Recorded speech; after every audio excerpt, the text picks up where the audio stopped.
salaamaaleykum yéen waa dakarhabitat.com ñu ngi leen di nuyu donc di leen sant ci suivre bi ngeen ñuy suivre donc nous vous saluons donc vous qui nous suivez donc sur dakarhabitat.com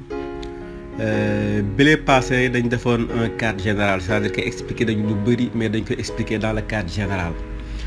tey nag dañ koy jël dans un cadre très particulier jël ko ci ay zones yu bien précis tey dañuy jël diggante bi nekk diggante Ouest Foire Nord Foire Yoff Sud Foire Diamalaye donc vous qui nous suivez sur dakarhabitat.com la dernière fois nous avons donné des orientations dans un cadre général, mais aujourd'hui on va le faire dans un cadre très particulier, c'est-à-dire que nous allons prendre une zone bien précise donc constituée donc par Ouest Foire Nord Foire Yoff Diamalaye. Donc aujourd'hui nous allons nous focaliser sur ces zones-là. Donc nous allons donc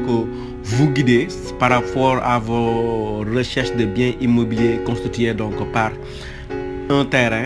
une villa ou bien des appartements pour certains. Donc mbokk yi tey ni ñuy def moom mooy que dañ leen a woon exactement ci quartier yi parce que quartier bu nekk ci Sénégal am na ay spécificité comprendre nga parce que tey jii nii bu fekkee yeneen beneen quartier Point E la tey loo fa doon wër am na leneen nooy def ala am na leneen loo ci mën a xam mais bu fekkee quartier Yoff la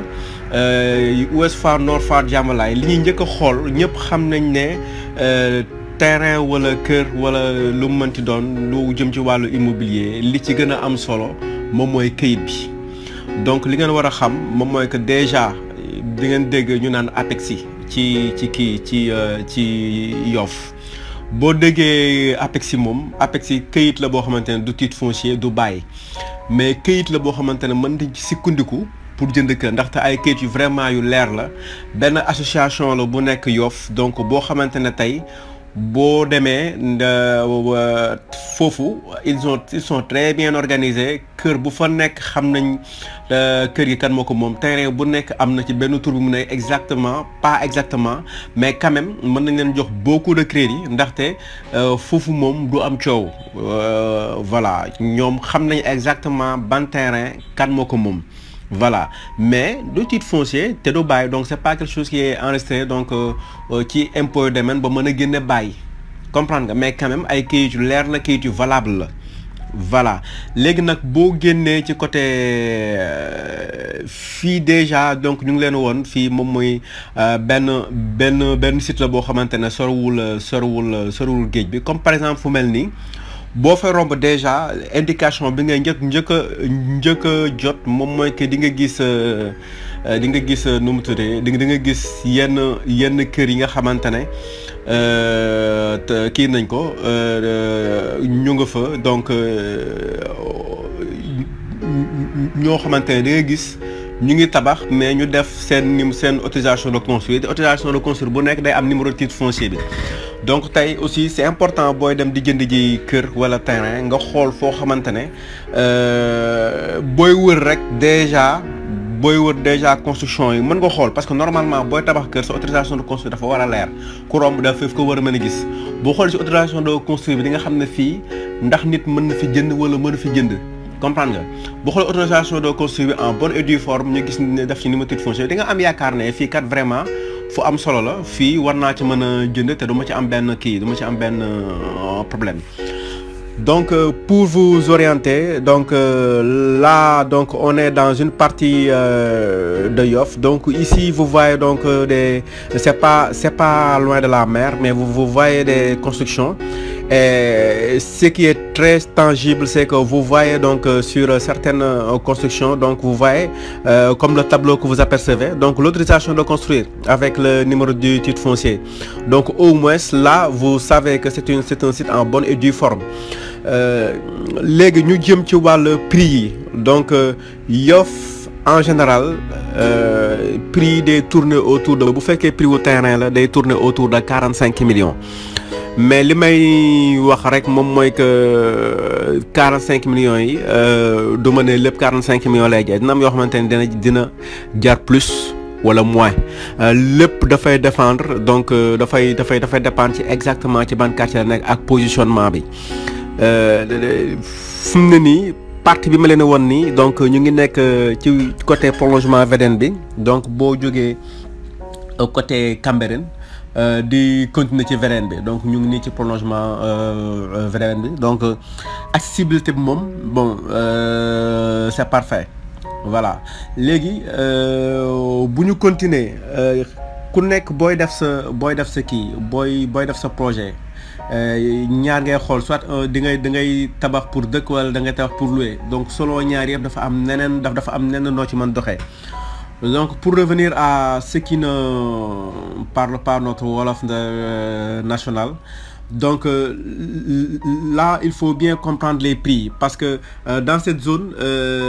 dans les zones de Yoff en général, donc surtout Yoff Apexi, Yoff Village, les prix des terrains varient autour de 45 millions. Mais ça peut changer,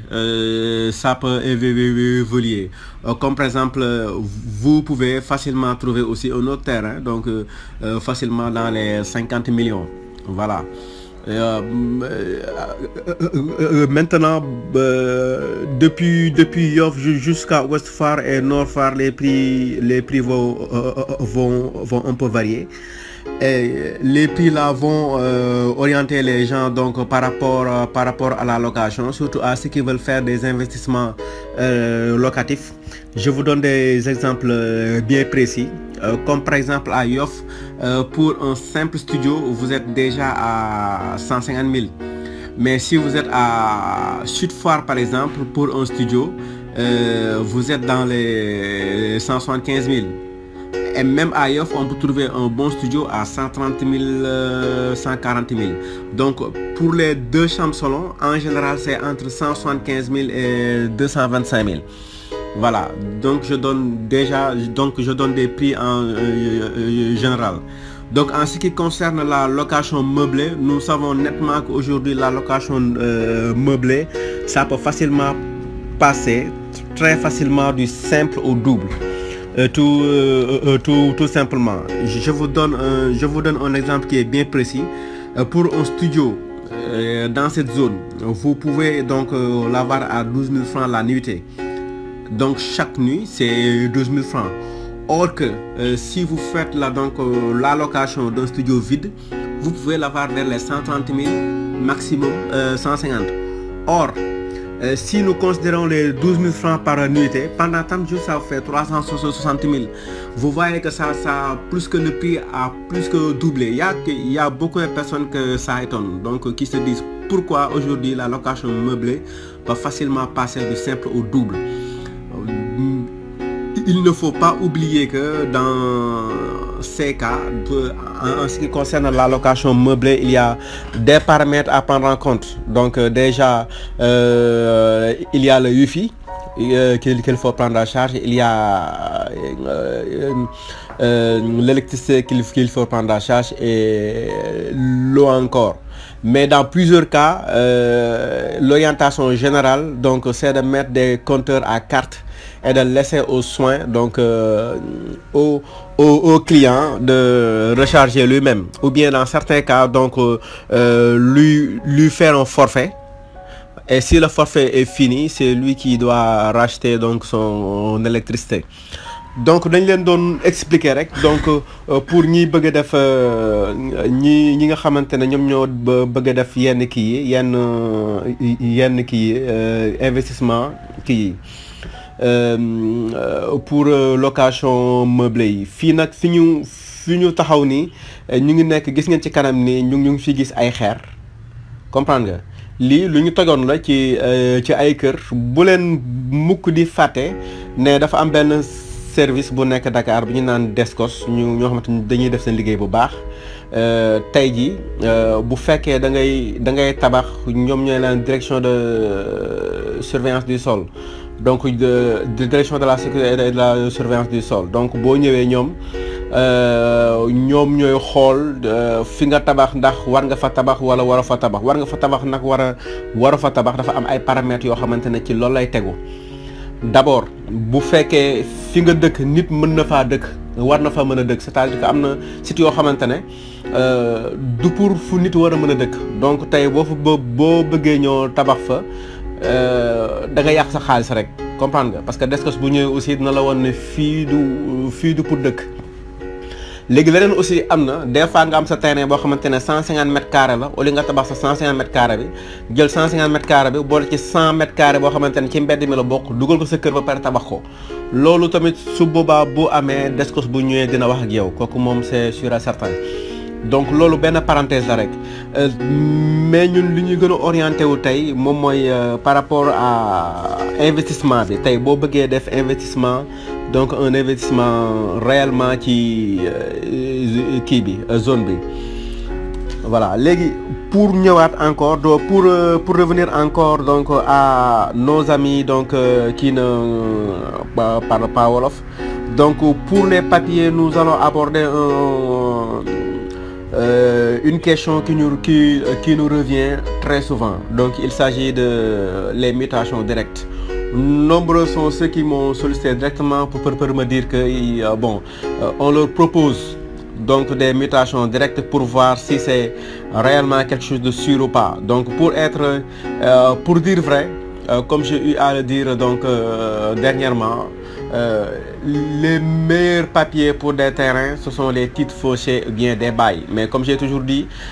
si aujourd'hui au Sénégal donc tous ceux qui n'habitent pas donc sur un site qui est un titre foncier, on devait le sortir d'or. Moi-même je serais le premier à être d'or. Voilà, donc pour vous dire que ce n'est pas parce que ce n'est pas un titre foncier que c'est pas bon, mais quand même si ce n'est pas un titre foncier aussi ou bien un bail ou bien un permis d'occuper, il y a aussi une certaine marge de risque. Voilà, c'est-à-dire que surtout en ce qui concerne donc les mutations directes, quand vous achetez une mutation directe, tout ce que le vendeur peut vous faire, c'est un acte de vente. Ça c'est clair. Et bon, un acte de vente, le problème avec les actes de vente, c'est qu'aujourd'hui, si moi je vous fais un acte de vente par rapport à une parcelle, par rapport à un terrain, je peux le faire facilement pour 20 personnes. Et ce qui souvent amène un certain nombre de problèmes dans l'immobilier. C'est-à-dire que tous les litiges donc partent des choses comme ça. Voilà. Donc, l'idéal, je ne dis pas que les mutations directes ne sont pas bons, mais pour quelqu'un qui mise vraiment sur la sécurité de son investissement, mieux vaut payer plus et avoir un titre foncier ou bien un bail en bonne et due forme, donc faire un investissement en toute sécurité. Voilà. Donc pour kii leen ko traduire ko yéen ñi nga xamante ne samay mbokk yi am na ñu bëri dañ may laaj tey affaire mutation directe ndax baax na wala baaxul li ma leen wax toujours moom mooy que man du ma ne baaxul ndaxte terrain la tey jii nii de Dakar am na foo xamante ne amul titre foncier amul bail te nit ñaa ngi fay dëkk ñenn ñi kii rek lañ defal acte de vente te ba léegi ñu ngi dëkk man fa ma juddoo sax ba nii ni may wax ak yow kër ga amul këyit comprendre nga ndaxte xëy na sama maam moom moo fa sàncoon ainsi de suite mais li nga xamante ne war ngeen ko xam moom mooy que tey comme par exemple zone bu mel ni Ouest Foire bëri na ay quelques terrains yi fa nekk yoo xamante ne dañ leen naan mutation directe la mutation directe nag li ci xaw a soof li ci xaw a doy waar moom mooy que tey bu fekkee da nga koy dem jënd ji mënu leen dem ci notaire c'est pas possible. lenn moom mooy mën a nekk moom mooy que da ngeen def seen acte de vente signé acte de vente nag signé booy xool problème yu bëri ci immobilier loolu koy indi ndaxte tey bu fekkee ne dama lay bindal acte de vente signé ko ni mu la ko mën a defal noonu laa ko mën a defal keneen donc loolu bu fekkee xëy na de nit la koo xamante ne amul yenn kii yi amul yenn nu mu tudd amul yenn jub yi problème yu bëri foofu lay am te immobilier boo ciy jënd bul xool ndax jub naag jubul mel na ni rek melul ne wala am naa ci moom confiance wala aw ma ci moom confiance xoolal yoon bi nga war a jaar gëstul ba xam ci nan ngay doxee nga xool yoon bi nga war a jaar nga jaar ci yoon ba su ko defee di nga mën a am li nga soxla te xëy na yenn problème yu bëri yàlla mën na la ci musal voilà donc dañ di dogaloon parenthèse ci loolu rek ndaxte bëri na ay questions yoo xamante ne dafay ñëw ci loolu mais booy xool côté bi ma leen wax nii yëpp am na ci ay terrain yoo xamante ne ay titre foncier la yi ay bail la yi ay nu mu tëdd yi ay kii këyitu kii la këyitu pexi la mais bu dee yooyu noonu bu mu ci mënti nekk yow mën nga dem nga vérifier ko comme bon te semble nga ñëwaat yoraat sa projet continuer te nu mu tëddee doo ci am benn solo côté yi nag ni leen comme ñenn ñi ni ñu koy xamee investissement locatif daf ci am solo lu jëm ci affaire location vraiment daf fi dox na fi trop déjà sànq maa ngi leen doon woon prix yi nga xamante ne moom lañ koy joxe déjà comme par exemple 2 chambres salon yi 2 chambres salon yi mën na commencer de 175 000 ba ay 225 000 wala ay 250 000 sax dans certains cas day dépendre ci kii day dépendre ci standing yi mën na dem sax ba 250 000 ci kii ci surtout yi nga xamante ne c'est commercial dafa nekk en bord de route. comme ni ma leen ko waxee léegi location meublée tamit lu kii la lu fi côté boobu noonu lu fi dox la mais yooyu boo koy def rek dafa am benn orientation boo ciy def dafa am noo ciy liggéeyee pour tout le temps ngay mën a am ay clients yuy ñëw di dem ak di ñëw bu fekk da nga am client boo xamante ne longue durée la mën na ko defal benn forfait comme tey par exemple benn appartement 2 chambres salon mën nañ bu fekkee vide la mën nañ ko louer à nu mu tëddee à 200 000 francs par exemple mais tey bu fekkee ne c'est meublé minimum day dem bay 600 000 700 000 waaye day dafay jàll un peu du simple au double des fois au triple wala nga defal ko forfait 500 000 donc déjà tu as 400 000 francs de bénéfice léegi 100 000 francs yi mën nga ko def ca yeneen charges yi daf fayal ko ci courant internet affaire yooyu noonu courant bi sax comme ni ñu ko waxee il y a une meilleure façon de gérer ça te du kii kenn te du sonal kenn li nga xamante ne nag jëm na ci location meublée bon li ñuy gën a clientèle bi nga xamante ne moom moo gën a préférable moom mooy ñi nga xamante ne ñoom ñooy liggéey ci kii organisme yi c'est-à-dire que ñii di liggéey ci ay ONU ay Croix-Rouge ay PRUD genre mel noonu donc ñooñu moom mooy ay expatriés yi donc mooy tubaab yoo xamante ne xëy na day ñëw suñu réew mais liggéey moom moo leen fi indi ñooñu nag bon li leen gën a soxal moom mooy loo xamante ne bon sorewul géej voilà li nga xamante ne sorewul géej ñoom moom la ñuy gën a préféré ok.